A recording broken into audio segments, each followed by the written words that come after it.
Sir மதரசா நல்லா ஓடணும் sir. 100வது நாள் பட்டப்படி போகிறாங்க. மதரசாவில் பார்த்தா அவங்களுக்கு பேசணும்னு ஆசை.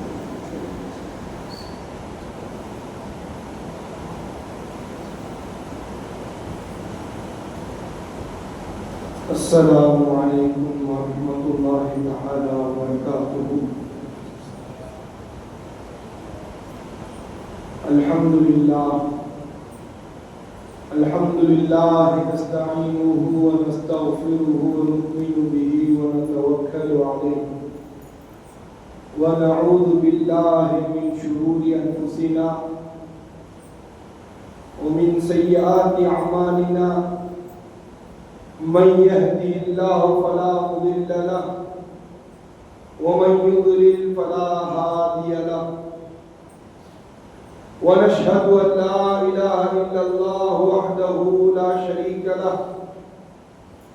ونشهد أن سيدنا ونبينا ومولانا محمدا عبده ورسوله. أما بعد، فقد قال الله تعالى في شأن حبيبه مخبرا وآمرا: إن الله وملائكته يصلون على النبي يا أيها الذين آمنوا صلوا عليه وسلموا تسليما. اللهم صل على سيدنا ومولانا محمد الذي قرنت البركة بذاته ومحياه وتعطرت العوالم بطيب ذكره ورياه. அன்பிற்குரிய அல்லாஹ்வின் நல்லடியார்களே, பெரியோர்களே, சகோதரர்களே, அல்ஹம்துலில்லாஹ், அல்லாஹ் ஜல்ல ஷானுஹு தஆலா நம்மவர்களை முஸ்லிம்களாகவும் முஃமின்களாகவும் அதிலும் குறிப்பாக பெருமானார் ரசூலுல்லாஹி ஸல்லல்லாஹு அலைஹி வஸல்லம் அவர்களின் உம்மத்தினர்களாகவும் ஆக்கி அருள் புரிந்தார். அல்லாஹ் ஜல்ல ஷானுஹு தஆலா நமக்கு செய்த பேருபகாரம், சில நிஅமத்துகள், பெரும் பகுதியாக இருக்கக்கூடிய நிஅமத்துகள் இருக்குது. அல்லாஹ் ஜல்ல ஷானுஹு தஆலா நமக்கு வழங்கி இருக்கின்றான். அதனுடைய மகத்துவங்களை நாம் பெரும்பான்மையாக யோசிச்சு கூட பார்க்கிறது கிடையாது. அல்லாஹ் கொடுத்திருக்கிறான், போயிட்டு இருக்குது என்பதாக நாம் கருதி கொண்டிருக்கிறோம். ஆனால் அல்லாஹ் ஜல்ல ஷானுஹு தஆலா நம்மவர்களை உம்மத்தே முஹம்மதியாவாக அல்லாஹ் ஆக்கினான் தெரியுமா? நபி ரசூலுல்லாஹி ஸல்லல்லாஹு அலைஹி வஸல்லம் அன்னவர்களினுடைய உம்மத்தாக ஆக்கினானே, அந்த நிஅமத்துக்கு வேற எந்த நிஅமத்தும் ஈடாகாது. நாம் அதை ஒரு சாதாரண விஷயமாக நம்முடைய வாழ்க்கையிலே நினைத்து கடந்து சென்று கொண்டிருக்கின்றோம். அதை பற்றிய சிந்தனையும் இல்லை, அதை பற்றி ஒரு சந்தோஷமும் இல்லை. நான் உம்மத்தே முஹம்மதி என்பதாக நமக்கு ஒரு சிஎம்மோடையோ அல்லது ஒரு அமைச்சரோடையோ உலக அளவில் ஃபேமஸாக இருக்கக்கூடிய யாரோ ஒருத்தவங்களோடையோ அல்லது இன்னைக்கு கிளம்பி இருக்கக்கூடிய யூடியூப் இன்ஃப்ளூயன்சர்ஸ், இன்ஸ்டா இன்ஃப்ளூயன்சர்ஸ், இந்த மாதிரி யாரோடையோ நமக்கு தொடர்பு இருந்துச்சுன்னு வச்சுக்கோங்களேன், அல்லது நம்ம குடும்பத்தில் ஒருத்தவங்க ஃபேமஸா இருக்கிறாங்கன்னு வச்சுக்கோங்களேன், அவர்களினுடைய தொடர்பை நாம் பெருமையாக நினைப்போம். அதை கொண்டு மனசுல ரொம்ப சந்தோஷப்படுவோம், இவெல்லாம் நமக்கு பழக்கத்தில் இருக்கிறாரு என்பதாக. ஆனால் நம்முடைய தொடர்பு பெருமானார் ஸல்லல்லாஹு அலைஹி வஸல்லம் அவர்களுடன் இருக்கின்றதே, அந்த தொடர்பை நினைத்து நாம் அனுதினமும் கொண்டாட வேண்டும், சந்தோஷப்பட வேண்டும். அந்த சந்தோஷத்தை அல்லாஹ் பட சொல்றான். நாம் பெருமானாருடைய உம்மத் என்பதாக பெருமையும் அல்லாஹ் ரஹ்மத்தை சொல்றோம். வேற எதுக்கும் பெருமை கொள்ளக்கூடாது. நம்மிடத்துல இருக்கக்கூடிய பொருளாதாரத்தை வைத்தோ நம்மளுடைய வேற ஏதும் திறமைகளை வைத்தோ நாம பெருமடிக்க கூடாது. ஆனால் قل بفضل الله وبرحمته فبذلك فليفرحوا هو خير مما يجمعون. அல்லாஹ் சொல்லுகிறான், அல்லாஹ்வுடைய ஃபضலை கொண்டும் அல்லாஹ்வுடைய ரஹ்மத்தை கொண்டும் நீங்கள் சந்தோஷப்படுங்கள். அல்லாஹ்வுடைய ஃபضலை கொண்டும் ரஹ்மத்தை கொண்டும் பெருமை அடைங்கள் என்பதாகவும் இந்த ஆயத்துக்கு பெருமை அடைங்கள் என்பதாகவும் சொல்வார்கள். பெருமையாக சொல்லிக் கொள்ளுங்கள், நான் உம்மத்தே முஹம்மது என்பதாக. அதை பார்த்து அல்லாஹ் சந்தோஷப்படுகின்றான். அதுவும் நம்முடைய பெருமானார் ஸல்லல்லாஹு அலைஹி வஸல்லம் அவர்களை கொண்டாடுவதின் ஒரு பகுதிதான். நம்ம நினைச்சிட்டு இருக்கிறோம் நமக்கு கிடைக்கக்கூடிய எல்லாம் நமக்கானது என்பதாக. நமக்கு ஒவ்வொன்றையும் பெருமானார் ஸல்லல்லாஹு அலைஹி வஸல்லம் அவர்கள் பெற்று தந்தது. நாம் கொண்டாடும் ஈதுகள் அவர்கள் பெற்று தந்தது. இந்த ஜும்ஆவை ஏழைகளினுடைய பெருநாளாக அல்லாஹ் நமக்கு கொடுத்தான். வார வாரம் ஈத் அனுபவிக்கக்கூடிய, சந்தோஷத்தை அனுபவிக்கக்கூடிய ஒரு நிகழ்வை அல்லாஹ் நமக்கு பிச்சையாக போட்டான். இது யாரை கொண்டு நிகழ்ந்தது? பெருமானார் ஸல்லல்லாஹு அலைஹி வஸல்லம் அவர்களுக்காக கிடைத்தது. எல்லா உம்மத்தார்களுக்கும் ஒன்று என்று சொன்னால் நம்முடைய ரசூலுல்லாஹி ஸல்லல்லாஹு அலைஹி வஸல்லம் அவர்களுடைய உம்மத்திற்கு அவ்வளவு சிறப்புகளை அல்லாஹ் தருகின்றான். சிறு சிறு காரணங்களை வைத்து அல்லாஹ் தஆலா நம்மவர்களுக்கு மன்னிப்பை வாரி வழங்கி கொண்டிருக்கின்றார். காரணம் யார் என்று சொன்னால் பெருமானார் ஸல்லல்லாஹு அலைஹி வஸல்லம். அதன் பக்கம் நம்முடைய சிந்தனை திரும்புவதே கிடையாது. நம்முடைய வாழ்க்கை எப்படி ஆயிடுச்சு? இன்னைக்கு இஸ்லாமியர்களினுடைய பொதுவான நிலைகள் எப்படி ஆயிடுச்சு என்று சொன்னால், சடங்குகளிலே நாம் இஸ்லாத்தை கண்டு கொண்டிருக்கின்றோம். சடங்களவில் நாம் கண்டு கொண்டிருக்கின்றோம். சடங்களவில் மழுங்கடிக்கப்பட்டுக் கொண்டிருக்கின்றோம். நாம் சுப்ஹானல்லாஹ் என்பதாக வாயளவில் அல்லாஹ்வுடைய இஸ்மை துதிக்கக்கூடியதாக, அல்லாஹ்வுடைய பெயரை மட்டும் துதித்து வாழக்கூடியவர்களாக, அல்லாஹ்வுடைய பெயரை மட்டும் zikராக எண்ணக்கூடியவர்களாக வாழ்ந்து கொண்டிருக்கின்றோம். முஸம்மாவின் பக்கம் நம்முடைய சிந்தனை திரும்புவதில்லை. அல்லாஹ்வின் பக்கம் சிந்தனை திரும்புவதில்லை. அல்லாஹ்வினுடைய பெயரோடு நின்றது. நம்மளுடைய தொடர்பு முஸ்லிம்களாக இருக்கக்கூடிய நாம், முஃமின்களாக இருக்கக்கூடிய நாம், நம்முடைய தொடர்பு அல்லாஹ்வுடைய பெயரோடு நின்று விடுகின்றது. அல்லாஹ் அல்லாஹ் என்று சொல்லக்கூடிய அந்த பெயர் அளவில் மகாமே சாலிஹியத் என்பதாக சொல்வார்கள். ஆரம்ப கட்ட மகாம் அதோடு நின்று விடுகின்றது. பெரும்பான்மையானவர்களுக்கு அது கூட இல்லை. நாம் நம்மிலே பலர் ஜும்ஆ ஈதோடு நமக்கும் அல்லாஹ்வுக்கும் மத்தியில் உண்டான தொடர்பு முடிஞ்சு போயிடுது. சில பேருக்கு அல்ஹம்துலில்லாஹ் 5 வேளை தொழுகிற நசீப் அல்லாஹ் கொடுக்கிறான். அந்த 5 வேளை தொழுகையிலும் ஏதோ ருக்கு செய்தோம், சுஜூது செய்தோம் என்பதாக நம்முடைய உடலை அல்லாஹ்வுக்கு முன்னாடி கொண்டு போய் உட்கார வச்சோம், நம்முடைய உடலை அல்லாஹ்வுக்கு முன்னாடி கொண்டு போய் ருக்கு செய்ய வச்சோம் என்பதாக நம்முடைய உடலுக்கும் நம்முடைய அல்லாஹ்வுடைய பள்ளிக்கும் மட்டும்தான் நம்முடைய தொடர்பு இருந்து கொண்டிருக்கின்றது. ஆனால் நமக்கும் அல்லாஹ்வுக்கும் மத்தியிலே தொடர்பு இருந்துச்சா? அதை பற்றி நாம் என்னைக்காவது யோசிச்சோமா? நமக்கும் அல்லாஹ்வுக்கும் என்ன தொடர்பு இருக்கின்றது? அன்பர்களே, நம்முடைய பிள்ளைகளினுடைய பெயர்களை சொன்னால் அவர்களுடைய சிந்தனை வரும். நம்முடைய அத்தா அம்மாவுடைய பெயரை சொன்னால் அவர்களுடைய சிந்தனை வரும். அத்தா எப்படி செய்வாங்க, அம்மா எப்படி செய்வாங்க, புள்ள எப்படி அழகா வளரும், நான் போன அழகா என்ன வரவேற்கிறதுக்கு வீட்டுல நிற்கும் என்பதாக அவர்களுடைய சிந்தனைகள் நமக்கு வரும். புள்ளைய பத்தி மாரிஃபா இருக்குது, புள்ளைய பத்தி அறிவு இருக்குது. நம்ம யாரெல்லாம் சந்திக்கின்றோமோ அவர்களுடைய மாரிஃபா இருக்குது. அல்லாஹ்வை பற்றிய சிந்தனை நமக்கு இருக்குதா? அல்லாஹ்வை பற்றிய யோசனை நமக்கு இருக்குதா? முஃமின்கள் எப்படி இருக்க வேண்டும் என்று சொன்னால், அல்லதீன யஸ்குரூனல்லாஹ கியாமன் வ குஊதன் வ அலா ஜுனூபிஹிம் வ யதஃபக்கரூன ஃபீ ஹல்கிஸ் ஸமாவாத்தி வல் அர்த். முஃமின்கள் எப்படி தெரியுமா இருப்பாங்க? நின்ற நிலையிலும் அமர்ந்த நிலையிலும் எல்லா நிலையிலும் அல்லாஹ்வை zikr செய்தவர்களாக இருப்பார்கள். அது என்ன zikr? அல்லாஹ் சாத்தியம் இல்லாத விஷயத்தை சொல்லுவானா? எப்ப பார்த்தாலும் அல்லாஹ் அல்லாஹ்னு சொல்லி நாவல சொல்லிட்டு இருக்க முடியுமா? யோசித்து பார்க்க வேண்டும். zikr ஒன்று இருக்கின்றது. அடுத்தது அல்லாஹ் பிரித்து சொல்கின்றான் வயதஃபக்கரூன ஃபீ கல்கி ஸமாவாதி வல் அர்த். அல்லாஹ்வுடைய வானம் பூமி அல்லாஹ் எப்படி படைச்சான், அவன் எப்படி படைத்துக் கொண்டிருக்கின்றான். நாம் நினைத்துக் கொண்டிருக்கின்றோம் அல்லாஹ் படைச்சிட்டு விட்டா என்பதா. வானம் பூமி முன்னாடியே படைக்கப்பட்டது, அப்படியே படைச்சதா இருக்குது என்பதாக. அப்படி அல்ல. அல்லாஹ் ஜல்லஷானு தஆலா ஹர் ஆன் ஒவ்வொரு வினாடியும் அவன் படைத்துக் கொண்டே இருக்கின்றான். ஒவ்வொரு வினாடியும் புது முத்தஜல்லி அல்லாஹ் ஜல்லஷானு தஆலா. ஒவ்வொரு அணுக்களா இப்ப நம்ம பார்க்கிறோம், புதுசா பாக்டீரியா ஃபார்ம் ஆகுது. எப்படி ஃபார்ம் ஆகுது? அல்லாஹ் கல்கு செய்து கொண்டிருக்கின்றான்.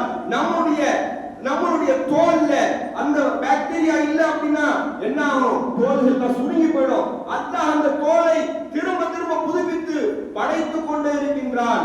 ஒவ்வொரு நொடியும் ஒவ்வொரு வினாடியும் ஒரு தஜல்லியாக இருந்து கொண்டிருக்கின்றது. நண்பர்களே, குல்ல யௌமின் ஹுவ ஃபீ ஷஅன் என்பதாக அல்லாஹ் சொல்வார். ஒவ்வொரு நாளும் ஒரு ஷானில் அல்லாஹ் தஆலா உலகத்தை காட்சிப்படுத்திக் கொண்டிருக்கின்றான். ஒரு நாள் சிறுவனாக காட்டுகிறான், சில காலங்களுக்கு பிறகு வாலிபனாக காட்டுகிறான், சில காலங்களுக்கு பிறகு வயோதிகமாக காட்டுகிறான். பல விஷயங்களை நமக்குள்ளே அல்லாஹ் தஆலா நம்முடைய மாற்றங்களை காண்பித்துக் கொண்டிருக்கின்றான். அதன் பக்கம் நம்முடைய சிந்தனை திரும்புதா? அல்லாஹ் சொல்லுகிறான் இன்னஹு பிகுல்லி ஷைஇன் முஹீத் என்பதாக. அல்லாஹ் ஜல்லஷானு தஆலா எல்லா வஸ்துக்களையும் சூழ்ந்து இருக்கக்கூடியவனாக இருக்கின்றான். ஓவ மஅக்கும் ஐனமா குன்தும் என்பதாக சொல்கிறான். அவன் உங்களோடு இருக்கின்றான், எங்க இருந்தாலும் அவன் உங்களோடு இருக்கின்றான் என்பதாக சொல்கின்றான். என்ன நம்ம இந்த ஆயத்தின் பக்கம் சிந்திச்சோமா? குர்ஆன் என்னென்ன விஷயங்களை சொல்லித் தருகின்றது என்று தெரியுமா? குர்ஆனை மூன்றாக பிரிப்பார்கள். ஒன்று ஏவல் விலக்கல், அல்லாஹ்வுடைய ஏவல் விலக்கல். அல்லாஹ் எதை ஏவனானோ தடுத்தானோ அவைகள் இருக்கும். இன்னொரு வகை என்ன தெரியுமா? கிஸ்ஸாக்கள், நமக்கு படிப்பினைக்காக வேண்டி அல்லாஹ் ஹிஸ்டரி, வரலாறுகளை, நபிமார்களுடைய வரலாறுகளையும் பெரியோர்களுடைய வரலாறுகளையும் பதிவு செய்திருக்கின்றார். நம்முடைய எல்லை இந்த ஏவல் விலக்கல், பெரியோர்களினுடைய வரலாறு, யூசுப் அலைஹிஸ்ஸலாத்துடைய வரலாறு, சுலைமான் அலைஹிஸ்ஸலாத்துடைய வரலாறு, மூசா அலைஹிஸ்ஸலாத்துடைய வரலாறு, அதோடு நின்று போகின்றது குர்ஆனுடைய தொடர்பு. ஆனால் அல்லாஹ் தஆலா அடுத்ததாக பெரும் பகுதி தன்னை பற்றி குறிப்பிடுகிறான், தன்னுடைய ஞானங்களை பற்றி குறிப்பிடுகிறான், தான் எப்படி இருக்கின்றேன் என்பதாக குறிப்பிடுகிறான். அதன் பக்கம் நம்முடைய சிந்தனை திரும்பிச்சா? நம்ம நினைக்கிறோம் இந்த அம்ரு நஹியோட நம்ம வாழ்க்கை முடிஞ்சு போச்சு, இந்த ஏவல் விலக்கல்களை உடல் அளவிலே நாம் எடுத்து நடந்தால் நம்முடைய வாழ்வு முடிந்து போச்சு, நம்முடைய கடமை நிறைவேற்று போச்சு என்பதாக. அப்படி அல்ல நண்பர்களே. அல்லாஹ்வை நாம் அடைய வேண்டும், அல்லாஹ்வுடைய பொருத்தத்தை, அல்லாஹ்வுடைய நெருக்கத்தை நாம் பெற வேண்டும், அல்லாஹ்வுடைய ஞானத்தை, அல்லாஹ் என்றால் யார் என்பதாக விளங்க வேண்டும். விளங்கவில்லை என்று சொன்னால் அல்லாஹ் சொல்கிறார் அர்-ரஹ்மானு ஃபஸ்அல் பிஹி கபீரா. ரஹ்மான பத்தி தெரிஞ்சவங்கள்ட்ட போய் கேளுங்க என்பதால். இன்னைக்கு சொல்றாங்க, நான் இன்னைக்கு ஒரு வீடியோ பார்க்கிறேன், என்ன பேசுறாங்க அப்படின்னு சொன்னா, குர்ஆன் இருக்கு உங்க கையில, தர்ஜுமா இருக்கு கையில, ஹதீஸ் இருக்கு, நேரடியாக நீங்க பார்த்து ஈமான விளைவிக்க வேண்டியதுதானே, எதற்கு அதற்குமார்களுக்கு பின்னாடி போகணும், என்ன அவசியம் இருக்கு என்பதாக சொல்றாங்க. இந்த அறிவு அல்லாஹ்க்கு இல்லையா? மவுஸ் பில்லா.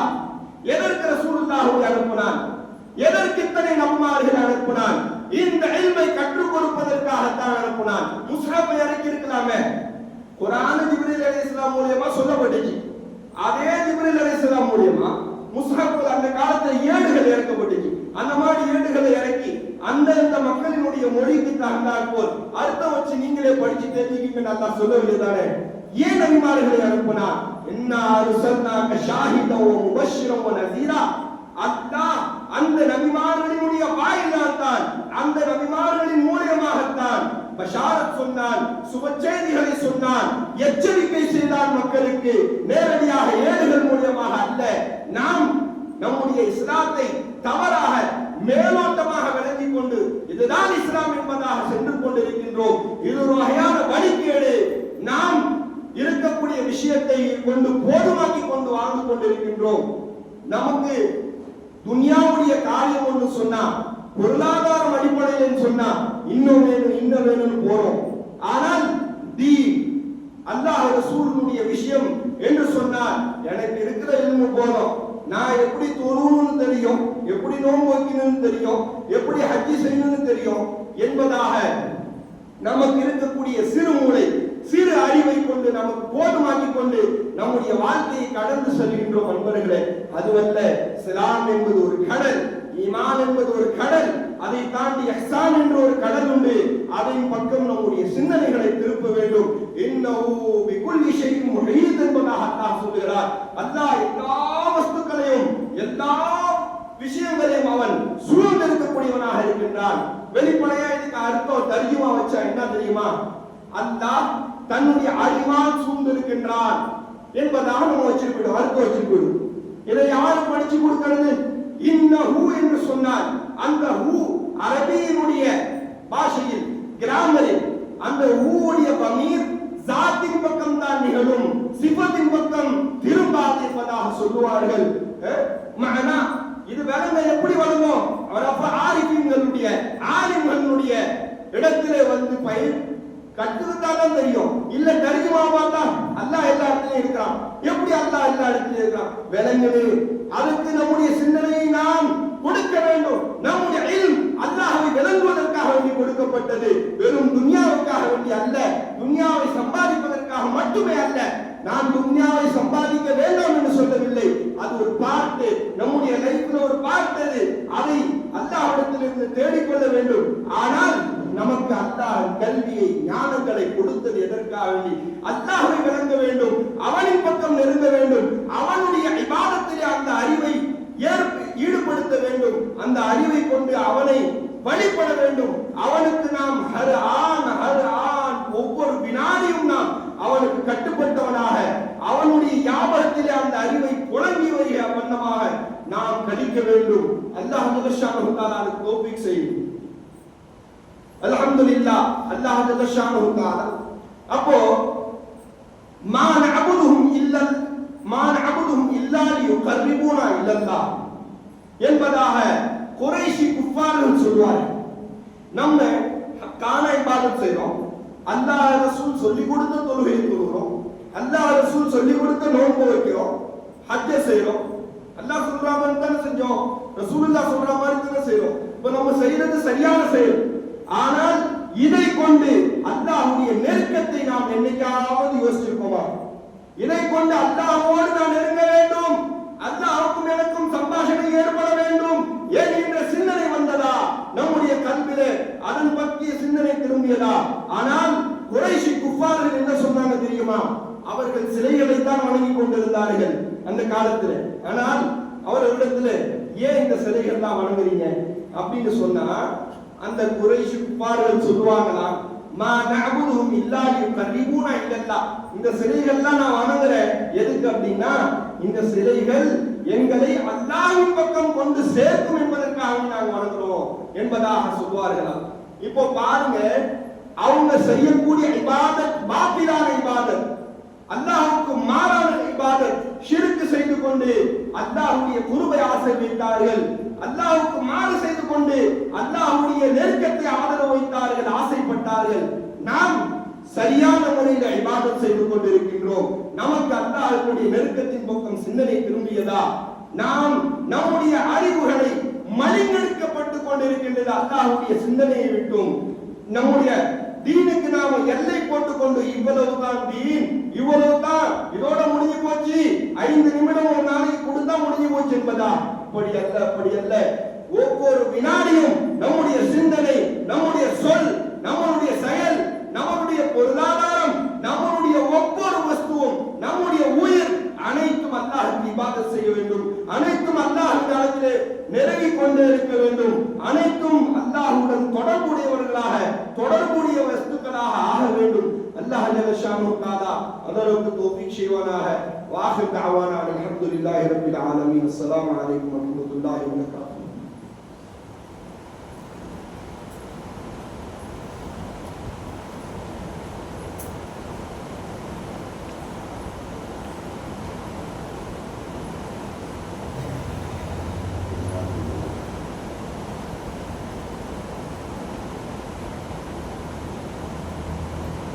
முதலாவது அறிவிப்பு, நமது பகுதியிலே மேறு தெருவிலே அல்ஹிரா மதரசாவிலே அஸ்ஸலாத்துல் முஸ்தகீம் நிஸ்வான் பெண்கள் மதரசா ஒரு 25 ஆண்டுகளாக தொடர்ந்து நடைபெற்று கொண்டு வருகின்றது. 16வது ஆண்டு பட்டமளிப்பு விழாவாக இப்பொழுது அது நடைபெற இருக்கின்றது. நாளை காலை 29/8/2026 சனிக்கிழமை காலை 8 மணி அளவிலே என்எம்கே மஹாலிலே அந்த விழா நடைபெறுகின்றது. காலை முதல் மாலை வரை தொடர்ந்து அந்த விழா நடைபெற இருக்கின்றது. அதிலே ஜமாத்தார்கள் பெரும் திரளாக கலந்து கொண்டு சிறப்பிக்குமாறு நிர்வாகத்தின் சார்பாக தாங்கள் எடுத்துக்கட்டுக் கொள்கின்றோம். இரண்டாவது அறிவிப்பு, நமது ஒரு பொதக்குடியிலே பெரியபள்ளி வாசலில் 12 ஆண்டுகளுக்கு மேலாக பிலாலாக பணி செய்த அப்துல் ரசாக் பாய் அவர்கள் தங்களுடைய பேத்தியுடைய திருமணத்திற்காக வேண்டி உதவியை நாடி வருகை இருக்கின்றார்கள். அவர்களுடைய மருமகன் இறந்து பல வருடங்கள் ஆகிவிட்டது. அந்த பேத்தியை இவர்கள் தான் பொறுப்பெடுத்து நடத்தி கொண்டிருக்கின்றார்கள். அந்த திருமணம் இன்னும் 1 மாத காலத்திலே நடைபெற இருக்கின்றது. அதற்காக வேண்டி நம்முடைய பேருதவிகளை நாடி சிரமத்தோடு வருகை இருக்கின்றார்கள்.